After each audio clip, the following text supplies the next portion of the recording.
Bonjour chers élèves, bienvenue à la suite de notre leçon de grammaire sur le complément de l'adjectif qualificatif. La séance passée, nous avons vu, ou bien nous avons étudié les mots qui introduisent un complément de l'adjectif qualificatif. Nous avons dit que ces mots sont de, en, à, pour, que.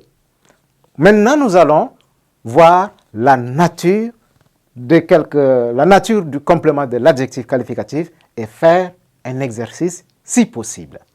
Je vous demande de prendre un cahier, une feuille, un bic ou un crayon afin de prendre note. Vous êtes prêts? C'est parti. Notre texte est au tableau. Je vais lire. Le carton est plein de médicaments et le malade n'est pas conscient de cela. Même le gardien semble indifférent à son cas. Les parents sont heureux que sa santé s'améliore. N'est-ce pas? Alors, quelle est la nature du mot médicament? Retenez d'abord que les mots que nous avons soulignés des deux traits, ce sont des compléments de l'adjectif, n'est-ce pas? Donc, c'est des compléments des adjectifs les adjectifs qualificatifs sont soulignés d'un trait. Par contre, les mots ou bien le groupe de mots qui sont soulignés des deux traits sont les compléments des adjectifs. La nature du mot médicament, c'est quoi? Le mot médicament, sa nature, c'est un nom. N'est-ce pas? Le mot médicament, qui est le complément de l'adjectif plein, c'est un nom. Deuxièmement, quelle est la nature du mot cela? Cela, c'est un pronom. Voilà. Cela, c'est un complément de l'adjectif qui complète le sens de conscient, c'est un pronom. Son cas aussi, c'est un nom qui complète le sens de indifférent. Et enfin, sa santé s'améliore. Sa santé s'améliore ici, c'est une proposition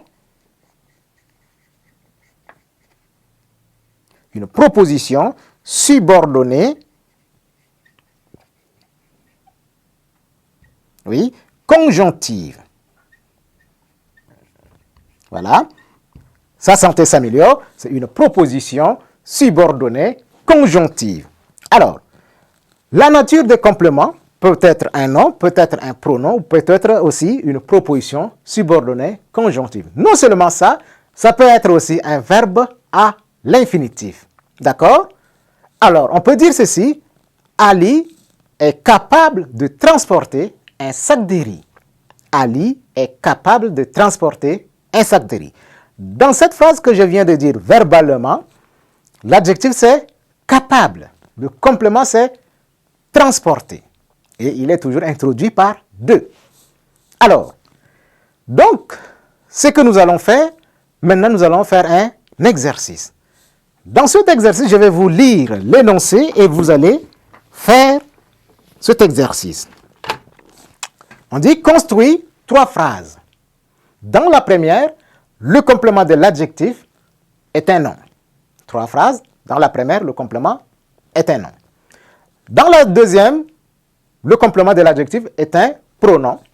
Et la troisième, le complément de l'adjectif est un verbe à l'infinitif. D'accord? Alors, donc vous devez construire au total 3 phrases avec des natures de complément de l'adjectif différents. Dans la première phrase, qu'est-ce qu'on va dire? On va dire, il y a trop d'épidémies ces derniers temps et le médecin est soucieux de cela. Il y a trop d'épidémies ces derniers temps et le médecin est soucieux de cela. Ici, le complément c'est quoi? Le complément de l'adjectif c'est un pronom. D'accord? Alors, deuxièmement, on va dire, Rama est contente de son opération. Rama est contente de son opération. Dans cette phrase, le complément c'est un nom. Troisièmement, le haricot est prêt à manger. Le haricot est prêt à manger. Ici, le complément c'est un verbe à l'infinitif. Chers élèves, ainsi prend définitivement fin notre leçon de grammaire sur le complément de l'adjectif qualificatif. Merci.